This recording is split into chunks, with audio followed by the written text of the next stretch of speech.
يا أيها الناس اتقوا ربكم الذي خلقكم من نفس واحدة وخلق منها زوجها وبث منهما رجالا كثيرا ونساء واتقوا الله الذي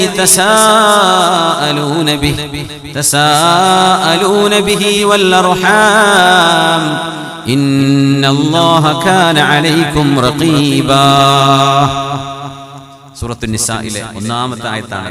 മനുഷ്യരെ എന്ന് വിളിച്ചുകൊണ്ട് അല്ലാഹു അഭിസംബോധന ചെയ്യുന്നു. എന്താ പറയുന്നതെന്നറിയോ? അവരോടും പറയാൻ, രക്ഷിതാവ്, സൃഷ്ടിച്ചവൻ, പടച്ചവൻ ഒരേ ഒരുത്തൻ മാത്രമാണ്.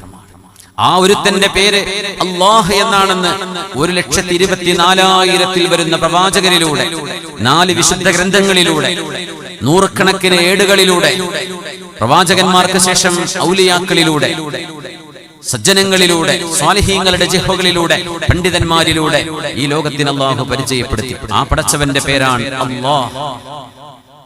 യാ അയ്യുഹന്നാസ്, അതുകൊണ്ട് ജനങ്ങളെ, ഇത്തഖൂ റബ്ബക്കും, നിങ്ങളിവിടെ ജീവിക്കുമ്പോ ഈ സ്ഥലം നിങ്ങൾക്ക് അനുവദിച്ചു തന്ന ആളിനെ നിങ്ങൾ മനസ്സിലാക്കിയിട്ട് ജീവിക്കണം. ഒരു വീട് വാടകയ്ക്കെടുക്കാൻ, ആ വീട്ടുകാരൻ പറയുന്ന നിയമങ്ങൾ പാലിക്കേണ്ടി വരും. ചില റൂളുകൾ ഉണ്ടാകും.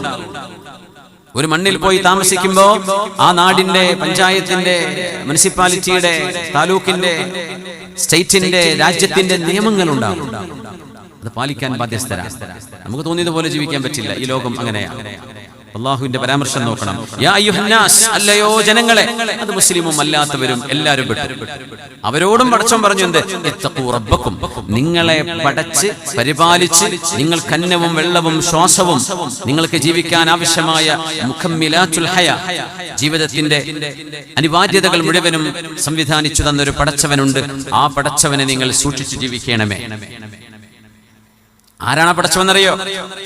അല്ലദീ ഖലഖകും മിൻ നഫ്സിൻ വാഹിദ, ഒരേ ഒരു ശരീരത്തിൽ നിന്നാണ് ആ പടച്ചവൻ നിങ്ങളെ പടച്ചിട്ടുള്ളത്. മനുഷ്യരെ, ആരാണ് ആ ശരീരം?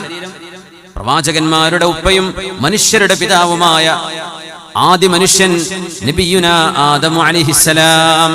ഒരു മനുഷ്യരിൽ നിന്നാണ് നിങ്ങളെ ഞാൻ പടച്ചത്.